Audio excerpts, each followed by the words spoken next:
باتیں بہت رہی ہیں لیکن حقیقت میں ایسا نہیں ہے۔ اس مقدمے میں مدعی موجود ہے، مدعی کی گواہان کی ملزمہ کے ساتھ کسی قسم کی کوئی عداوت، کوئی مخاصمت، کوئی پیسوں کا جھگڑا، کوئی زمین کا جھگڑا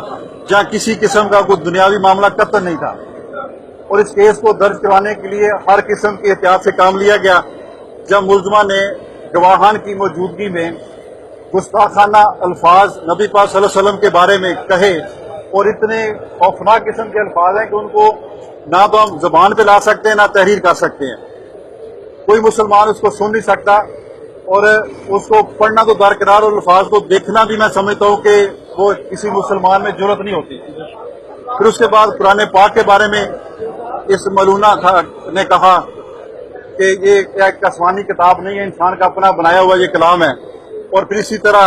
حضرت خدیجہ رضی اللہ تعالیٰ عنہ کے بارے میں بھی اس نے کچھ الفاظ کہے۔ تو یہ تمام چیزیں 3 صفحہ مثل پہ موجود ہیں، اور مدعی سے لے کے تمام گواہان تک سب نے اس کو عدالت میں ثابت کیا، اور during the course of trial کسی قسم کا ان الزامات کا ریبٹل پیش نہیں کیا گیا، اس کو رد نہیں کیا گیا، اس کی تردید نہیں کی گئی، اور کسی گواہ کو یہ بھی نہیں کہا گیا کہ آپ نے یہ جو الفاظ کہے ہیں یہ ملزمہ نے اپنے منہ سے ادا نہیں کیے، جس سے ہمارا کیس جو ہے وہ بڑا مضبوط ہے، اور اس کے خلاف الزامات جو تھے وہ پوری طرح ہم نے ڈٹ کے ثابت کیے۔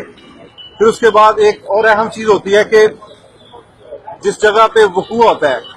وہاں پہ ملزم کا اور اس کے بعد گواہان کا موجود ہونا یہ ثابت کرنا ہوتا ہے۔ ہمارے کیس میں جس جگہ پہ وقوع ہوتا ہے اس جگہ کو بھی ایڈمٹ کیا گیا، اس فارسی کی کھیت کو ایڈمٹ کیا گیا کہ وہاں پر ملزمہ بھی موجود تھی، گواہان بھی موجود تھے، اور فصل کا مالک جو تھا ادریس وہ بھی وہاں پہ موجود تھا۔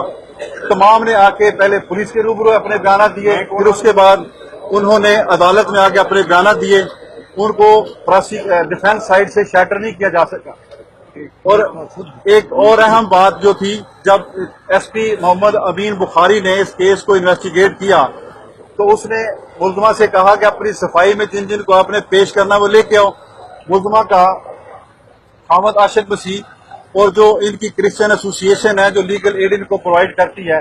وہ لوگ سارے ایس پی صاحب کے ساتھ پاس پیش ہوئے، اور اس کے حامد عاشق مسیح نے واضح طور پہ کہہ دیا تھا کہ میں اس کی صفائی میں کوئی قسم نہ دینے کو تیار نہیں، یعنی اس کے خامد کو پتا تھا کہ میری بیوی نے یہ جرم کیا ہے، نبی پاک صلی اللہ علیہ وسلم کی شان میں اس نے گستاخی کی، اور جس وجہ سے اس نے اس کی صفائی